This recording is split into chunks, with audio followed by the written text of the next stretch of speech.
Welcome to another edition of the eSpot with Camille. The eSpot is your location for the latest in entertainment, beauty, and design from the people who make it. Thanks for joining.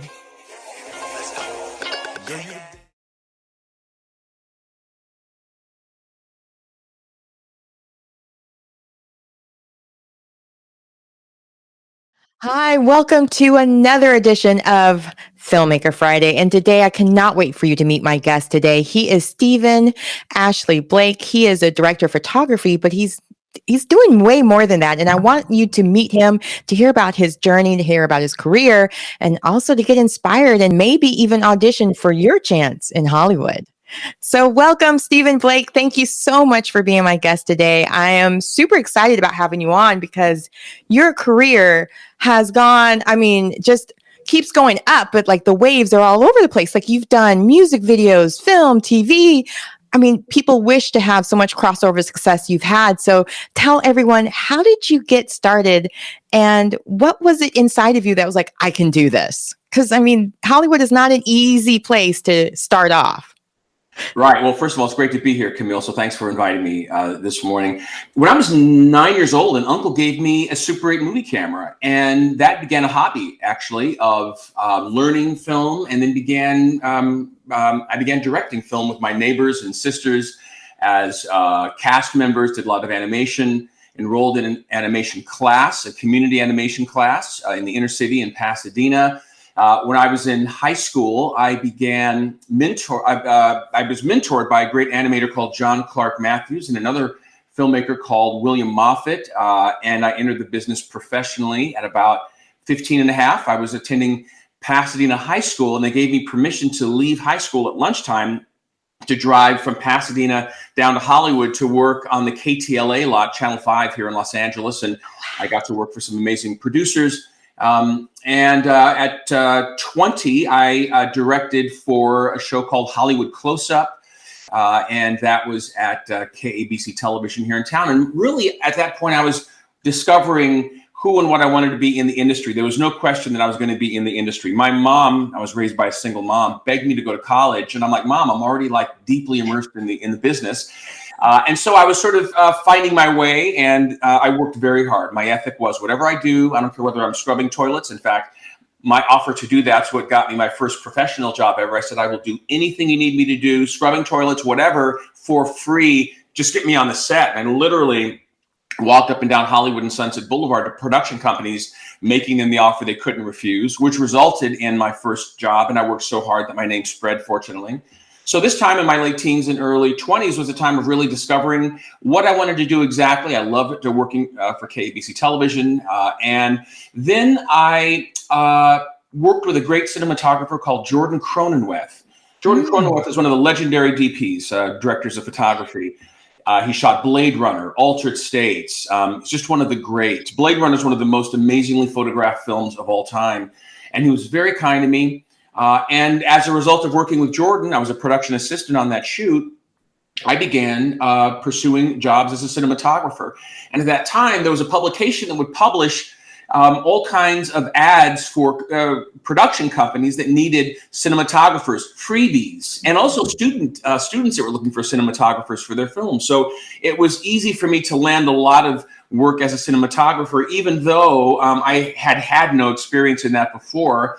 And I worked hard, and I got really seriously mentored, and the results were quite liked. And so then I began working as a director of photography, began doing a lot of genre films early on. There were low-budget films, action films, war films, horror films, films like Battleground and Deadly Prey and Jungle Assault and Sorority Babes in the Slimeball Bolorama, and lots of others. And what was great about those films is they had no budgets whatsoever, but they would take a small amount of money, $100,000, and they would these brilliant producers would parlay those into like massive productions with special effects and helicopters and props and ammo and pyrotechnics and everything, brilliantly produced. None of those films were films to write home about, except that they've virtually all gotten cult followings since. Meanwhile, I was meeting people like Robert Townsend and Carl Craig, the late Carl Craig, and started working on things like Hollywood Shuffle, etc. And Okay, so wait. You can't just drop Hollywood Shuffle without going into it more detail because that is a true cult classic. But I also want to mention working on all those films was like going to college in that way because you actually got absolutely. on the job training and you made all those networking, which is a lot of things that I think is the big part of college is making that community that can help you get those jobs and future opportunities. So but talk a little bit about working on Hollywood Shuffle because I was kind of a late bloomer. I only saw it maybe in the last 4 years, I think, Right. and was just like blown away. I couldn't believe I hadn't seen it earlier, but also just how much it spoke about the Black experience in Hollywood. So tell a little bit about how that came about, a little bit more, please. Sure, absolutely. And by the way, a very important point. You're right. These low budget productions are, I think, the best film school ever, and you can make lots of mistakes. I've always been experimental, and you should be too. No matter who you are, aspiring to be in the business, you should not enslave yourself to what has already been, but seek to find yourself. And you need to be free to make mistakes. And I've made many mistakes. And these kinds of films are the perfect opportunities then to sort of cut your teeth. Yeah. So. Somewhere in my works, the producer, Carl, I was working quite a bit. I was shooting a lot of films. And the producer, Carl Craig, approached me and said, we're doing a film called Hollywood Shuffle. They had already been in production. There were 3 cinematographers on that, a guy named Robert Cray, a guy named Peter Deming. And and what they were doing was Robert was putting these expenses on his credit cards, which a model I would later follow. And they had been shooting in waves and running out of money, getting more credit card balance available, and then shooting a little bit more, et cetera. And they started out shooting in 16 millimeter, which is sort of a smaller smaller format. But now they had moved to 35 millimeter, which is the standard for motion pictures. And they asked me if I would shoot a bunch of scenes for Hollywood Shuffle. They got just enough credit to do that, and the pay was almost nothing. It was probably maybe less than minimum wage in California when you added up the hours. The minimum wage at that time was something like $3.50 an hour. So it was like that. But I was happy to do it. So we shot a number of things. We went down to Pico Boulevard and shot a scene in a barbershop where Robert and his uncle, great actor, David McKnight, are talking about, Robert's at the brink of giving up his dreams. And his uncle tells Robert that he gave up his dreams and he regrets having done that. We shot that scene, very moody scene. And the experimentation with lighting was there. You notice in the scene, if you see it, that David McKnight flicks off lights and the scene gets sort of progressively darker and darker until just the neon light of a clock is there. That clock vexed us. It made so much humming sound that they had to go and re-record all the audio for that scene later. Rambro, and various other scenes. In fact, a little amusing story. Robert, there was no money, so we shot various scenes out of Robert's apartment, and we kept breaking the circuits for the building because we were using so many lights in the building that his landlord complained. And there's a story that that he may have been asked to move as the result of that. I'm not sure whether that's true, but that was wonderful, and it was great to see the audience's response there. Robert and Carl obviously took a very both a tongue-in-cheek and a serious approach to really looking at the lack of equality that was even much more prominent then in the industry, and I think created a hilarious piece. And what's great about that film too is there are so many different genres within the one film. There's a horror movie spoof. There's actually real contemporary drama and many other things. Beautifully produced film. I mean, I had always heard about it, and the fact that you even mentioned it as well about him putting it all on his credit cards and so on, and just that became like almost like a joke in a way, like just put it on a credit card and make it happen. If no one believes in your dream, do it yourself, like Robert Townsend. And so when you moved on from that and you keep growing your career, like at what point were you just like, I can't believe this is my life? Or even having maybe a little bit of imposter syndrome with it? Did you ever go through those moments, and how did you like overcome it? So what's interesting for me is because of the way my mom raised me, I had the most amazing mom that has ever lived. It's interesting. I never had a sense that there was anything I couldn't do. I just never had that sense. It was never part of my mindset. And I believed and believe that anything that I put my mind to and then my work to I could achieve. And so I never had, there was never a time where I was like, wow, I'm kind of in dreamland. I was born and raised in the Los Angeles area, first of all. So Hollywood has always been part of my immediate life and experience. But I know that if you work hard, it pays off. And I work very hard. Never expect a handout in terms of professional opportunity. So no, I never had the imposter syndrome. I've been very blessed to have been mentored by great people that took a vested interest in me, including some of the most unlikely people. But I also know that I hustle. I work very hard. When I would edit music videos, which is another chapter that perhaps we'll talk about, to deliver the very, very best work, frame by frame by frame by frame by frame, I would, rather than drive home at the end of an 8-hour editing day, which most do, I would literally camp out and sleep in the editing room for a week at a time, so that I could work all but like 5 hours when I'd crash on the couch, so that I could really, really, really deliver everything in a very, very meticulous way, the way it needs to be. And I know that that pays off. So no, I never had the sense that, wow, this is kind of happening to me. It's kind of cause and effect for me. Perhaps I should have had a bit more humility, perhaps, but, and also it's been my joy to— Working for you. Why change now? Right, exactly. Yeah, right. Yeah. Yeah. So you mentioned your music career with working on music videos.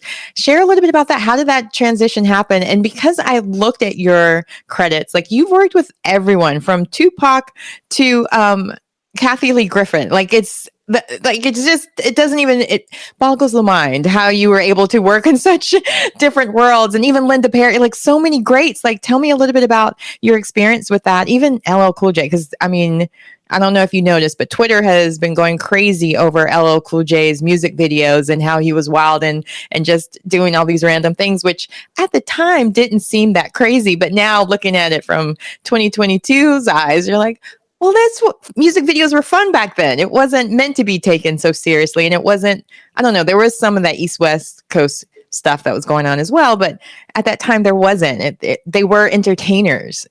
Yeah. Now I haven't read the recent press, so I don't really know what that's about. But there is an anecdote about "Mom Said Knock You Out." Well, I've been doing motion pictures exclusively, only feature films, and that had been my only interest.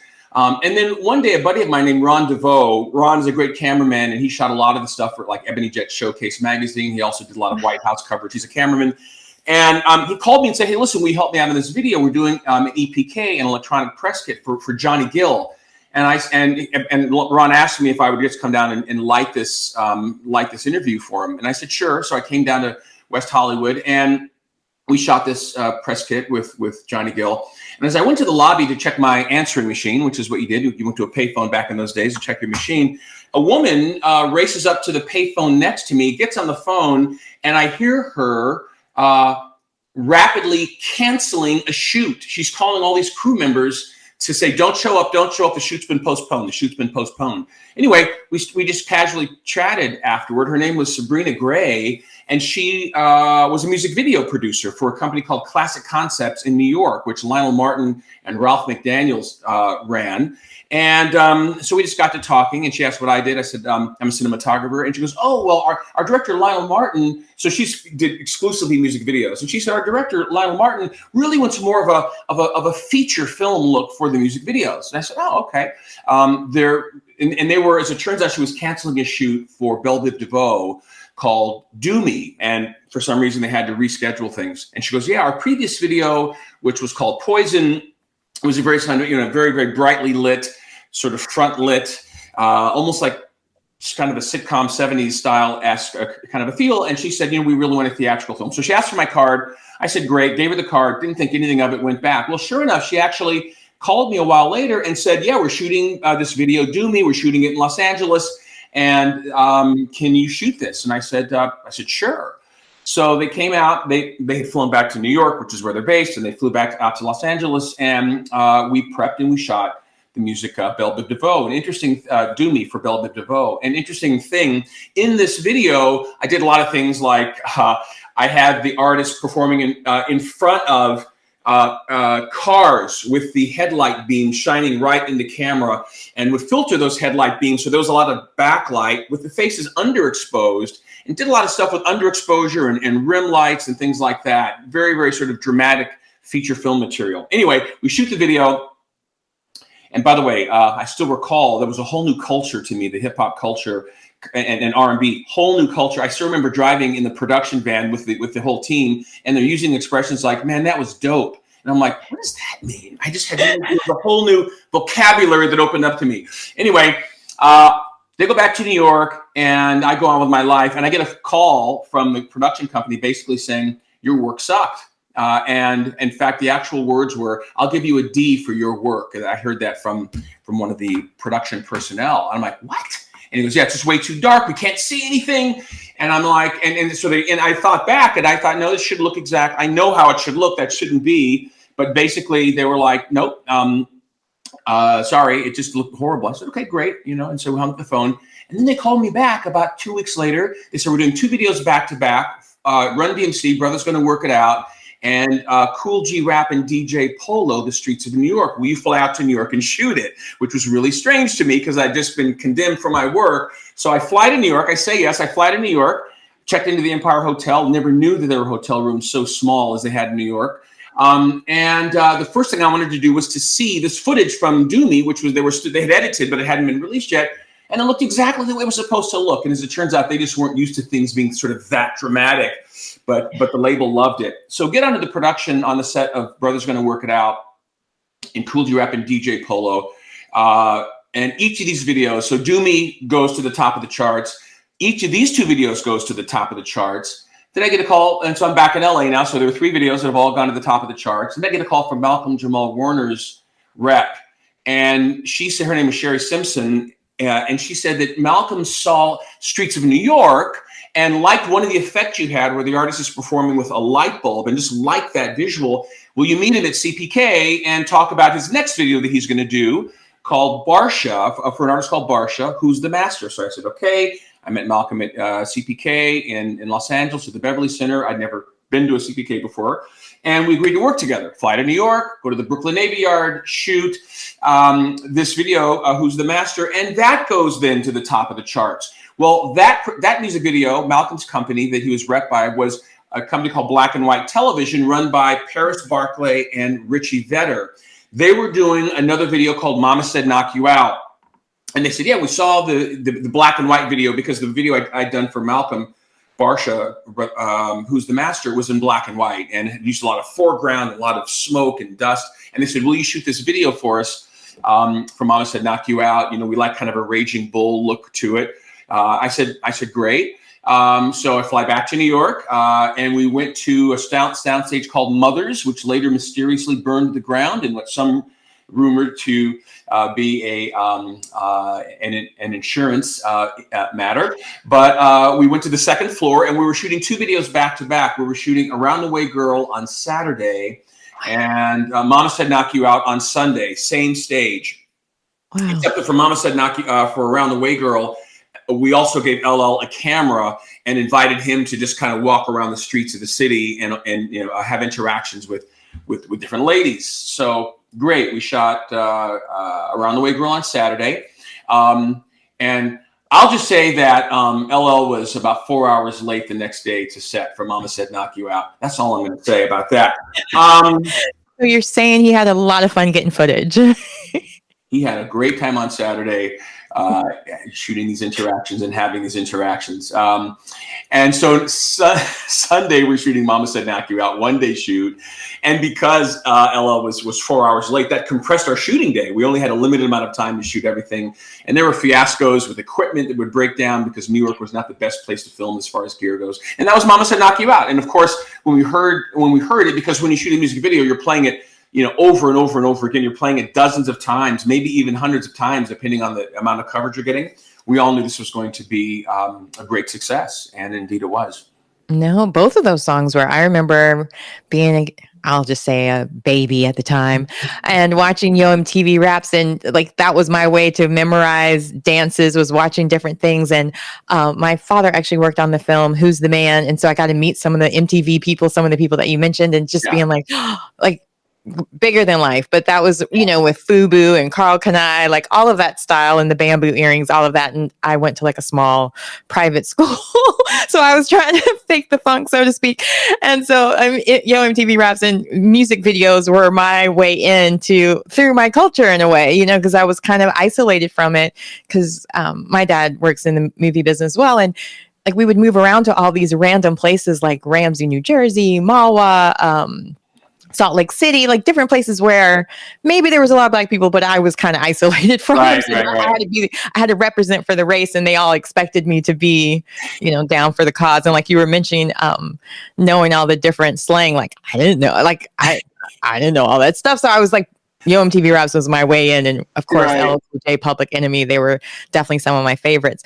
But I want to know, like, from your perspective, like, how do you even come up with these concepts when music video, like what is the stuff that we don't see on camera? How does that go about? Because I've only worked on a few music videos, and a lot of times it was like tied to a movie, so it made sense what we were doing.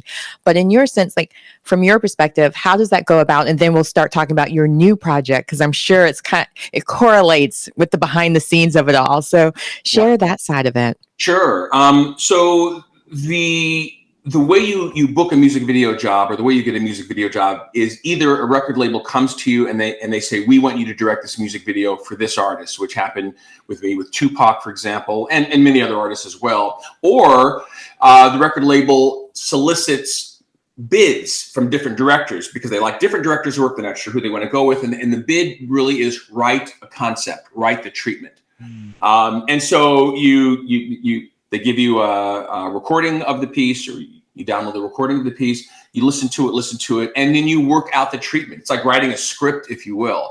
And then the record label takes that into account. They compare the different submissions they've gotten, and they decide who's going to shoot the project. For me, my process was, there's a great coffee shop in Los Angeles called the Bourgeois Pig. It's on a street called Franklin. It's in the eastern part of Hollywood. And I would just go there, darkened room, and I would just write out my treatments. And I still have many of the treatments on my computer for the projects that I created. And then if you're booked for the job, you go about the process of prepping the job. You, of course, want to interact with the artists, and you always want to, from the very beginning, you want to understand where the artist's head is, where their mindsets are with respect to this song. For example, Tupac for Holler If You Hear Me. Tupac was very clear. I met him we'd already done 2 videos before, but I met him in a recording studio in Los Feliz here in Los Angeles. And he was very clear that he wanted a really hardcore, sort of straight no chaser video. So you take that in, and and depending on the artist and what they want, sometimes the record label will say, no, don't do that. Don't do what the artist just said. In fact, there's a video of Tupac being very disappointed with Holler If You Hear Me, which is the video that I produced 3 music videos for Tupac and directed Holler If You Hear Me. We shot it at my grandmother's house. I cast family in it, called in tons of favors because the budget was so small, but we wanted it to be very elaborate. And the record label actually made me remove 2 things from the music video that really disappointed Tupac. So all this to say, you're navigating what the artist wants, what the label wants, but at the same time, you also understand that neither of them is a filmmaker, and you also want to look and to see what you can put on screen that's going to be unseen, that's going to break new ground, etc. So you're navigating these things creatively. Then you design the shoot. Okay, what kind of shoot is going to be? One of the music videos that I'm very happy with is a video called Shadowboxing Fourth Chamber by Jizza. Technically, I was the creative consultant on that, plus the cinematographer, plus the editor on the project. And on this project, there was talk about creating a smaller shoot for this, a smaller intimate shoot. And I'm like, no, this got to be big. We have to be out in the forest. We have to make all these things happen. We have to create a war. We want to have these flag teams, etc. So you have to then decide what kind of a production it's going to be, and you have to make decisions. If everyone's going to get paid, for example, based on the budget, standard rates, then you're going to be kind of limited with respect to what you can afford to show for rap videos, especially because those budgets are small. But you might say, you know what, let's actually slash our salaries and put more on screen, which is what we did for that. And then you shoot it, of course. Most music video productions are a day. Some go to 2 days. For a video like that, we pressed and shot for 3 days. And at the end of the day, what you want to make is something that really represents the artist well, represents the label well, but that really, really captivates the viewer, and it's all about that. And you know, to tie into an early question that you asked, Camille, what you want is legacy.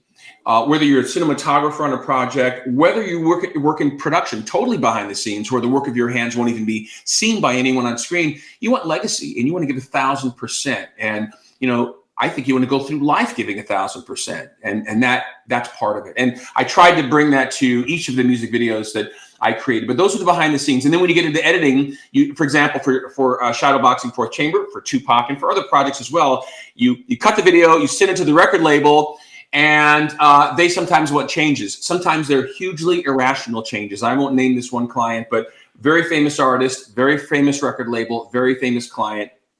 And she literally asked me to edit out a whole series of performances from a video because the artist was wearing red and she personally didn't like red. So that's how silly things can get. I refuse to do that. I'm like, I'm going to go to my grave before I do that. On the other hand, you have people like Wendy Goldstein, who, when I delivered them the cut of Shadowboxing Fourth Chamber, made a flurry of amazing suggestions that I could then take back into the editing room and really finesse and hone. So, and then at the end of the day, you deliver the edit and the world sees it a short time later. Now I have to go back a little bit, because just going from somebody giving you a D to even getting all these different feedbacks, how do you not take it personally? Like, because a lot of artists, they're very sensitive about their S word, to quote Erykah Badu. So for you, how did you handle that, and also pivot in a way where you knew that it didn't matter? It was just a job. Like, you had to keep doing, I guess, what the clients want in that sense, because they're the ones that write the check. But at the same time, like, how did you know to keep putting it up? Because my dad was really close friends with John Singleton, and he would have his rejection letters framed on his wall in his office. And I just remember thinking, like, I wouldn't want that energy, that reminder. But at the same time, it fueled him. It made him think, let me show you what no means, you know, and different things of that nature. No for you was yes for the right person. So how did you navigate through that? Sure. By the way, I shot a music video for John Singleton for his movie Higher Learning, and I used to see him at the New Beverly Cinema down here on Beverly Boulevard in LA. Really inspirational man. I don't take it personally, because to me, it's not personal whatsoever. At the end of the day, you have an artist, and when they see the video that you're showing them, or when a record label client sees something that you're showing them, or if you're a casting director casting a motion picture, and you're looking at acting candidates, what you want, what she wants, what he wants, is what's right for your project. You know, just like I have something to deliver and I have to be sort of true to myself creatively, so does this person have to be true to their position. So these actually, as you say that, there are, I'll mention two kinds of rejections actually. So the kind of rejection where someone's like, no, you're not right for this, or we don't quite like what you did, or we definitely don't like what you did. Fab Five Freddy was very disappointed by a video I shot called Erase Racism, because we agreed to go with an old school film look, like an old film footage look. And the record label hated that. So that was, but those aren't personal at all. It's just the way it works. I mean, you and I make decisions. We walk into IKEA, we decide we want that and we don't want those. That's not personal. We're not dissing the designer. Now, there is another kind of rejection that is offensive to me. And in fact, at Realm Pictures, which is what our company that we're producing Steal Away out of, it's an outrage. There's another kind of rejection in which production companies, even Black production companies, will send you a letter saying, I'm sorry, we don't accept unsolicited submissions. And this cuts to the heart of the great inequality, and the reason that we as African Americans are often enemies of us as African Americans in our advancement in the industry. I'll give you an example of that. So there's a very, very famous Black producer with a very, very famous production company, and this is just one of many. And their policy is, this production company, although they speak about, Blacks advancing in the business, full equality, leveling the playing field. Okay, great. They will not read a page of a script unless it comes through one of the 4 major Hollywood agencies. Basically, this Black company has appointed these 4 agencies to be the gatekeepers of what they will read. The problem is, those 4 major agencies that you've basically appointed to be massa here, guardian of your plantation, They will not read a page of your script either. So you can be a young sister coming out of Howard. You could be a young brother coming out of Fisk with the writing gift of Shakespeare. No one's going to read a page of your script. Of all companies, this Black production company, notoriously for equality, they should say, we need to level this playing field. We want to get this African-American talent. We will read your screenplay. We're going to disrupt that oppressive system. But many of these Black production companies, I'm talking about some of the most major, are slaves to that very system and have appointed Massa to oversee that. So that's an offensive kind of rejection. Now, still, it's not personal, but the thing is, it's utterly impersonal. They don't care to read a page of what you've got. And this is what we're looking to disrupt in a big way. But at the end of the day, it's not about Stephen Blake. They're not hating on Stephen Blake. And if you were to look at my work and say that it's not right for this project, I'm not going to hate on you. You can only hire one cinematographer. So all the others, all but one have to be turned down. And that's just the way that is. So nothing personal there, but it is empowering. And by the way, I didn't know that about John. But one of the things that I have all the rejections I've gotten from every studio, every streamer, these major Black production companies, and I have actually thought about collaging those into the company's screen credit, into the company's logo on the screen credits for Steal Away. So that's how we can find out who that producer is. Just kidding. I have the courage to go through with that. I might get a little weak at the knees, but I have to think that through. But I don't want to get you sued, but hey, sometimes people need to know, because it's upsetting because maybe we're supporting a company that wouldn't support us back, and that's unfortunate because you don't expect that from Black-owned companies, but sometimes we do the worst to each other in that same sense. So let's get into Steal Away, Realm Pictures, all of what you're doing now, because you're doing the complete opposite. Not only are you putting your money where your mouth is as far as you're going to support HBCUs with this project as well to help make that pipeline of more creators being able to get that opportunity to work in Hollywood or to work anywhere in that sense because they'll have help with college. But your film, you're going about it a very different way as far as you don't have to have an agent to submit for an actor or to even work behind the screens for that matter too. You're looking to really do what they used to do was bring in new talent and make superstars, whether behind the scenes or in front of the scenes. So share more about that so people can take that chance and figure out how they can get involved with Steal Away as well.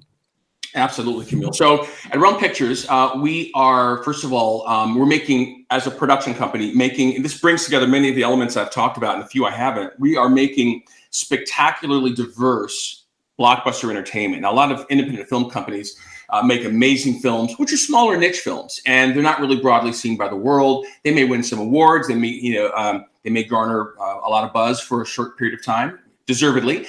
But usually independent filmmakers are not shooting for a global sweep. Whereas the studios are. We're looking to make studio motion pictures. And I mentioned that how brilliantly these independent films were produced, brilliantly produced. Roger Corman did this. He was a legend at doing this as well. So we're making studio films, Paramount, Sony, Disney films on an indie cost basis, first of all, which then raises the ROIs, the returns on investment for our investors.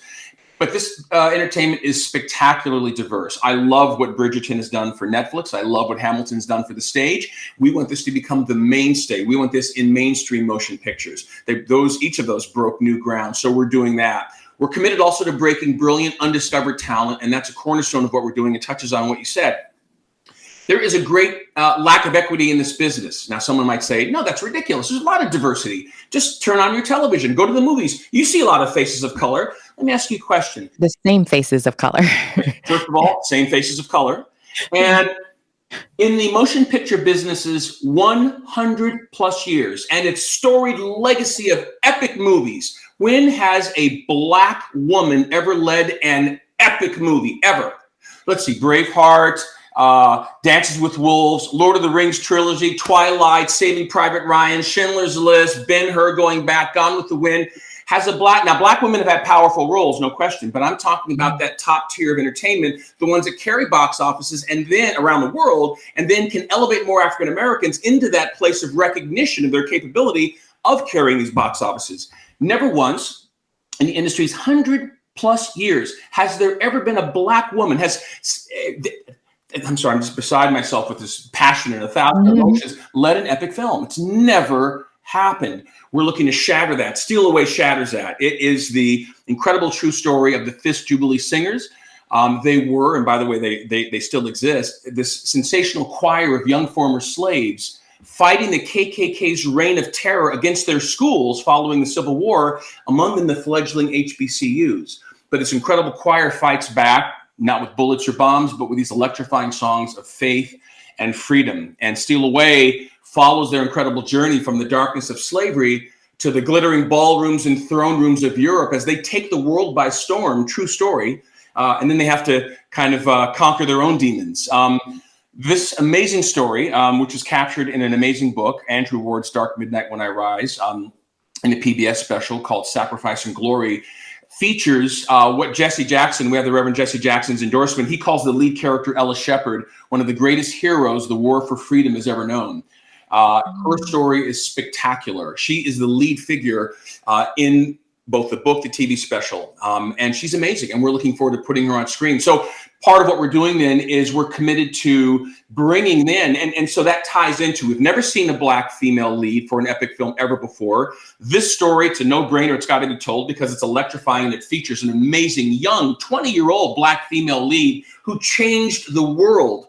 And to do that then, and to cast the right person for this, when David Selznick was casting for Scarlett O'Hara back in Gone with the Wind back in the late 1930s, even back then, the role of Scarlett O'Hara was the most eyed role in the entire entertainment industry. Every single A-list actress wanted to play Scarlett O'Hara. And there were media wars going out saying, you have to cast this person, you have to cast Bette Davis, etc. These actresses who never read for roles by that time in their careers, they were just booked. They were reading multiple times and doing screen tests. But David Selznick brilliantly, and this is all captured in his memos, which survive, he said, no, we need not just an A-list artist, but we want we want to make, as you said, Camille, we want to make an A-list artist. We want to make a celebrity. And he hires an obscure English actress, Vivian Lee, to play what had become an iconic American role. And so look at how then in the industry has been historically really open to shining their, not telling people don't submit your audition, not telling people don't come to us if you don't have an agent, or if you're not an A-list artist, we don't want to hear from you. No, let's shine our searchlight out there in the landscape of talent and see who's amazing that's been overlooked.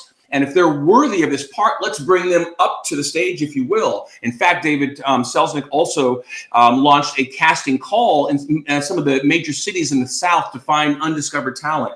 That's what we're committed to doing. Why? Because the playing field has been absolutely unlevel for women of color, for example, and people of color. There are amazing female and male artists of color working in theater companies in small towns and in big towns as well, who many are not even represented.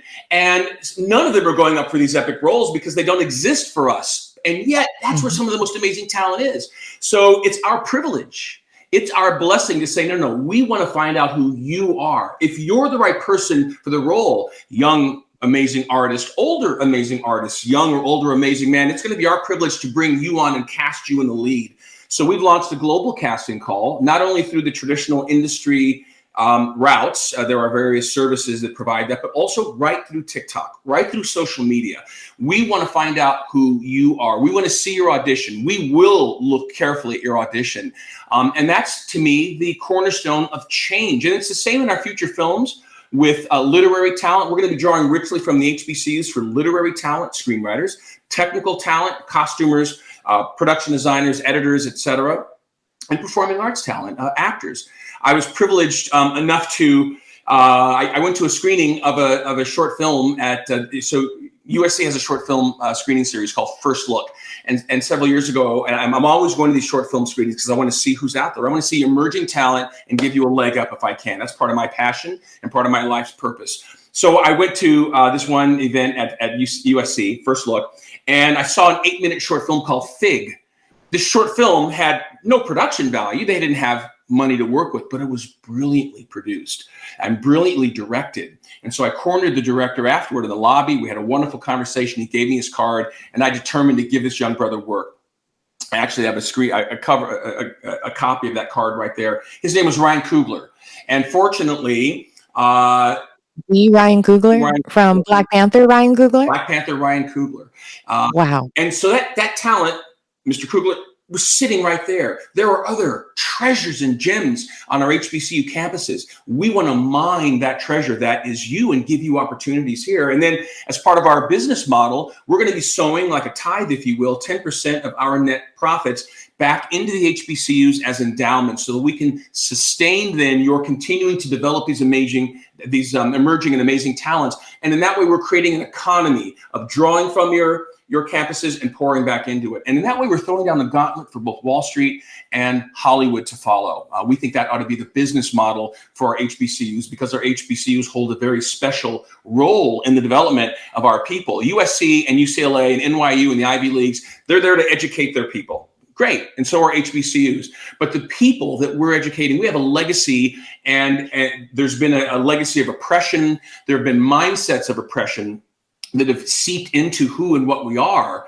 And those need to be undone as well, in addition to academia. So we believe that it's the obligation of this nation, our business sectors in particular, to sow back then into these great institutions. So Steal Away is our flagship motion picture. We're launching it now. And we are now engaging investors. We're about to launch a major crowdfunding campaign for this with very, very, very, very rich rewards. And we're looking to put this on screen. It's the new studio model, and this will be filmmaking of the people, by the people, and for the people. We're inviting the people in right from the earliest stages of development. Right now, we're scheduling more live stream meetings where we're inviting people in, answering actors' questions as they audition for roles, and really just bringing the people in this journey. We want this to be a collaborative experience with you, and we want to bring this to the screen with you having been very much part of this filmmaking process.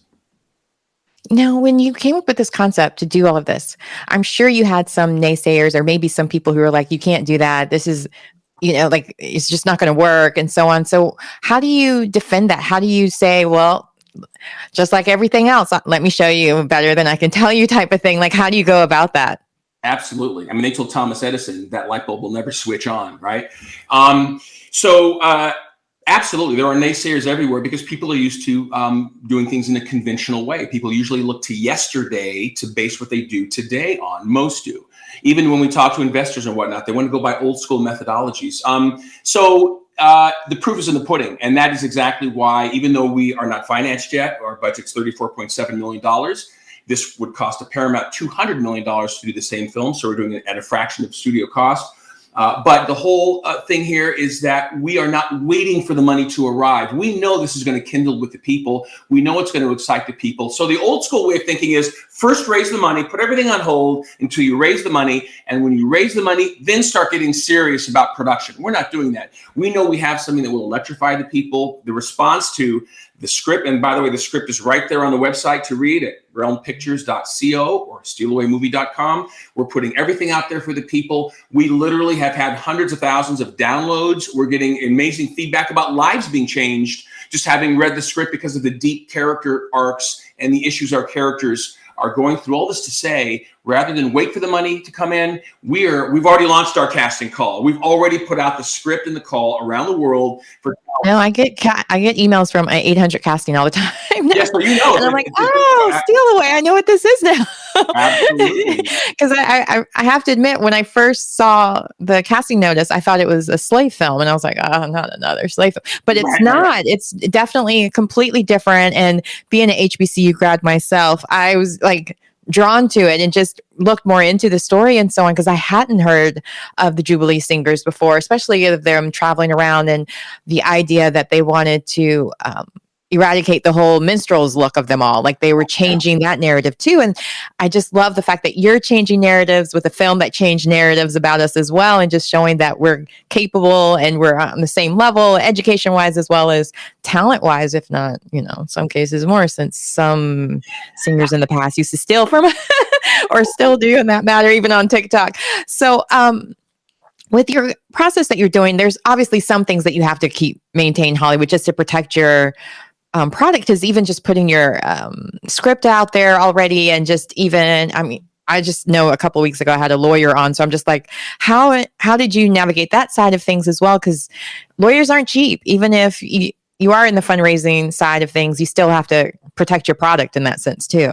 Absolutely. Yeah. My wife and I sold our home to provide seed financing for this, including obtaining the legal counsel we need. This is a story that will not only change the game with respect to artists of color in a real substantive way, not move the needle, but destroy that needle. But at the same time, it will provide. It's a story of hope and race reconciliation and redemption. It's such a powerful story inherently. Pardon this preface to your question, Camille, but this will directly answer your question about, for example, how we were able to afford the attorneys. And you're right, the attorney fees can be quite formidable. In 1861, Alexander Stephens, the vice president of the Confederacy, if you Google the Cornerstone speech, he made a speech, Alexander Stephens, who's called the Godfather of the Confederacy, in which he said, and I'm paraphrasing him, he said, "Our new nation, the Confederacy, is built upon, and its cornerstone rests upon the great truth that the black man, the Negro, is not the white man's equal, that slavery, subordination to the superior race, is his natural and normal state. This, our nation, is the first in the history of the world based on this great philosophical and moral and physical principle." When that man, so that's the foundation of the whole Confederacy. Let no one tell you the Confederacy had nothing to do with race. Those are his own words. When the Jubilee Singers tracked that man down sometime later, and they sang for him, "Steal Away." According to Dark Midnight When I Rise, that man covered his face. Tears fell. And he said, "My God, I've never heard anything like that." And by the time that man left them, he vowed to spend the rest of his life defending their cause. So this is a story of race reconciliation. It's powerful about the ability of music to pierce hearts. And so, and it will, deals with depression and even attempted and intended suicides. This is a time when suicide rates among young people are rising to all-time highs. And so this is a story that deals with that and points to triumph. All this to say, it's a powerful story. It's a meaningful story. So my wife and I just know this has to be put on screen. So we've sold our home, and that covers some of our legal fees. And as far as navigating those issues, putting your screenplay out there for the public, and what about copyright and the ability for people to rip this off? Conventional wisdom is don't put your work out there for people to see. Now, of course, Steal Away has been, every draft's been copyrighted, obviously, and registered with the Writers Guild. But still, conventional wisdom is don't put it out there, and that's the way the industry works as well. We're turning that all upside down. We want to excite and to electrify and to entrance the people and garner the people as our partners in the making of this film, to have them take this epic journey with us in the making of this film. So you know what we're saying? It's more important that we show you what this is. Read it for yourself. You say whether or not you resonate with this. And if you do, please jump on board and make this movie with us. And you know what? If at the end of the day, someone beats us to the punch and actually makes a film based on the Jubilee Singers before this gets on screen, so be it. It's a risk, but it's a calculated risk. We own the rights to. There are two books that tell the story, Dark Midnight When I Rise and Tell Them We're Singing for Jesus by Tony Anderson as well.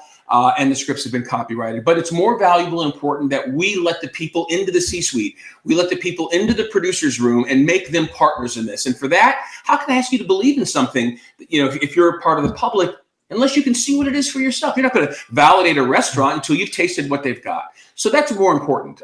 We've crossed all of our legal T's and dotted all of our I's, and we have to trust that. And by the way, you touched on something very important, Camille. You're right. So many slavery films. There's a laziness in that. And this is something else that Steal Away and the films we make in the future are looking to shatter.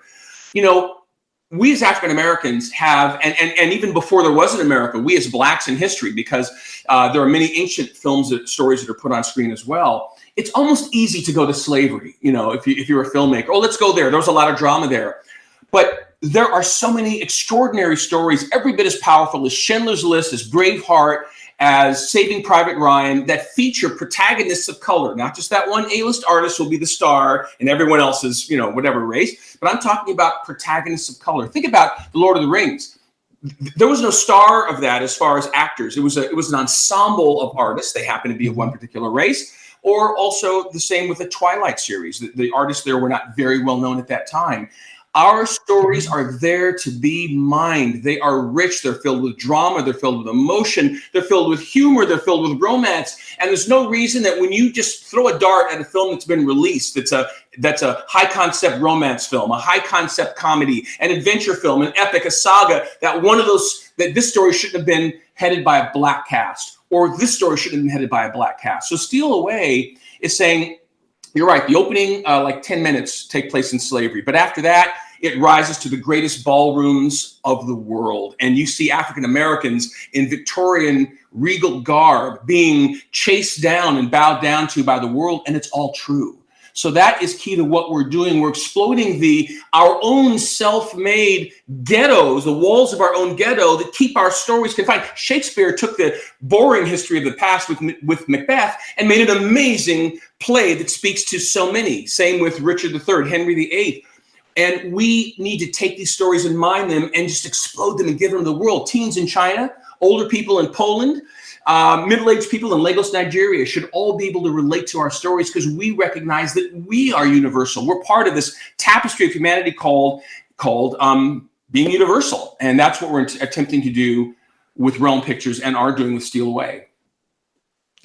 I cannot wait to hear more about this project and to see it and maybe be involved in it. Who knows? But needless to say, I want to make sure everyone knows how they can become part of this project, how they can reach out to you or even get involved. Like, what's the best way for them to do that? And is there a timeline for when you're hoping to start? Because that was the other part of it. I saw different dates and so on. So just to clear it all up for anyone that's interested in getting involved, how quickly do they need to move? Right. First of all, thank you so much, Camille. You can check us out at realmpictures.co and stealawaymovie.com.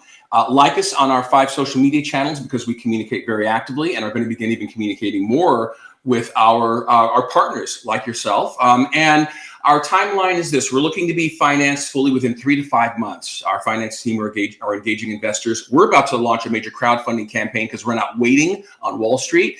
And we hope to be in pre-production early summer, production by the fall. And this should be ready for a 2023 summer release. And we would love to, just so you know, this is not like any other production company or studio you've heard of. Please get in touch with us through our websites, or if you're an artist, know that our casting call, we have 65 speaking roles, including some of the grandest roles for African Americans in cinema history. Please look to the website to audition for these roles. And we're soon going to launch the call for our cinematographer, for our production designer, costume designer, editor. So just be in touch with us. And we will stay in touch with you and partner with you. Even next week, we're hosting live stream meetings, and those will be on an ongoing basis. So it's a privilege to be engaging. First of all, Camille, thank you for having me on the show. So appreciate that. And it's a privilege just interacting with the people, my people and our people and the people. Yeah, no, it's my pleasure. When I was pitched to interview you, when I saw Tupac, I was like, have to do it. And then it was just like, wait, and then it was KRS-One, and then it was Gin and Juice, and I was like, okay, right. What is he's doing a film? Like, and then when I read more about it, I was like, wait, he's going through TikTok. Like, everything about it was just so different than every concept I've heard of before. Because sometimes when people want to come on and they're trying to fund a film, it's like, what if you never know if it's legit. And so of course your resume speaks to your legitimacy. And then of course, like reading, well, my printer kind of ran out of paper today, so I was only able to print some of the script, and I was just like blown away with all of it. And the fact that it has a very strong Black lead, like that's the whole concept that was written in there, that this would be the strongest Black female lead. And, when you were talking earlier about epic films with Black women, I thought back to The Color Purple and just how even in that film, it was a lot of doom and gloom. Like there wasn't, like you just felt like you were beat down the whole film in a way. And even, I'm excited to see a film that is about our history, that enriches us all, that encourages all. And it's not like you're going to leave the theater angry and ready to fight, or, you're going to leave it feeling jubilated, to use the words, and like inspired that art does have a way. I mean, that was kind of the reason why I started podcasting, was because I felt like there was so many different negative things out there, and I wanted to bring more positive energy, and I wanted to share why these different things affect regular people. Because a lot of times in Hollywood and the music industry, they don't realize the damage they're doing by constantly using certain terms about Black women and the way they depict us and so on, that we're the ones that are actually getting affected by it. We're the ones that are dealing with the negative sides of it. So I was like, where do I sign? How do I get help? How can I make this happen? And have been sharing already with friends, like, have you heard about this? Do you know about this? You should get involved. You're in Atlanta. Da, da, da, da. So pleasure is definitely all mine. No, it's truly mine. And you touched on something, and just in closing, think about those movies. They're very few. Those movies that you actually don't want the lights to come up at the end. You're like cheering. You're almost standing on your seats. And again, how many of those movies have featured characters of color? How many of those movies? I'm talking about those that will remain eternally beloved.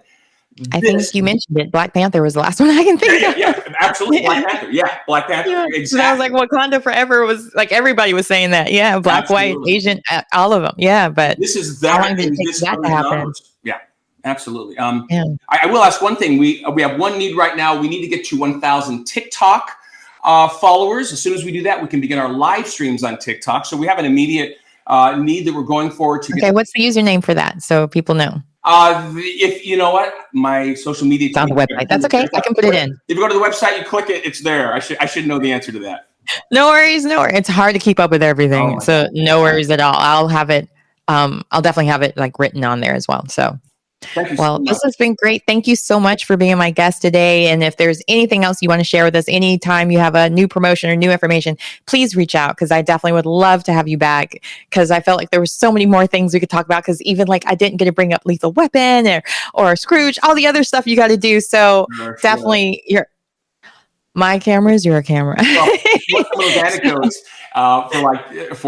for Snoop Dogg, and you want to know how shy he can be on camera. If you ever want to just talk about those anecdotes, there are plenty of them to mine at a future time. Oh, I can't wait. So thank you again for being my guest, and thanks for tuning into the eSpot with Camille, and make sure you subscribe to his TikTok and all of the other channels, the social media, and check out their website, and also do that for me as well. And remember, I don't make us the best kept secret. This is the eSpot with Camille, and this was Filmmakers Friday with my guest, Stephen Ashley Blake. So check us out. Thank you so much for joining us. Thank you. No competition, stay on the pivot. They be watching, they be plotting. She's so motherfucking independent. Mama be big, got on her grind. She had to get out her mama house. Daddy be tripping, now she be whipping. Ain't no more.